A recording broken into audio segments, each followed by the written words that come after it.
My name is Michael Mullen from Omaha. Would you comment on the use of derivatives? I noticed Dell Computer stock was off 2.5 points Friday with the loss in derivatives. The question is about derivatives. We have in this room the author of the best thing you can read on that. There was an article in Fortune about a month ago or so by Carol Loomis on derivatives, and far and away is the best article that's been written. We also have some people in the room that do business in derivatives from Solomon, and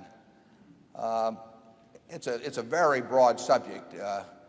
As we said last year, I think someone asked what might be the big financial story of the 90s, and we said we obviously don't know, but that if we had to pick a topic, that it could well be derivatives, because they lend themselves to the use of unusual amounts of leverage, and they're sometimes not completely understood by the people involved. And anytime you combine ignorance and borrowed money, you can get some pretty interesting consequences, and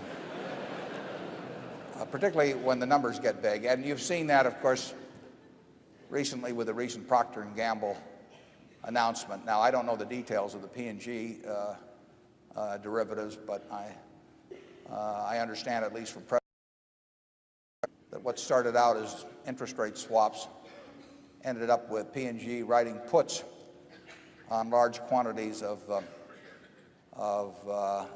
U.S. and I think one other country's bonds. And anytime you go from selling soap to writing puts on bonds, you've made a big jump.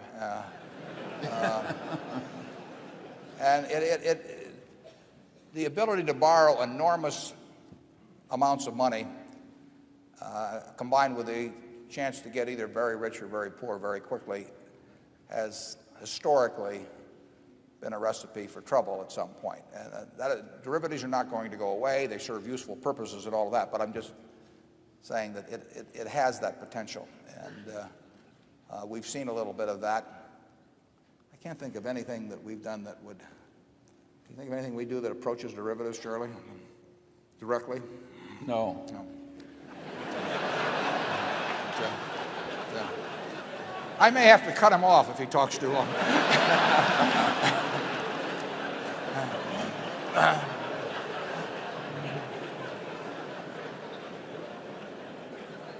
Is there anything you would like to add to your already extensive remarks?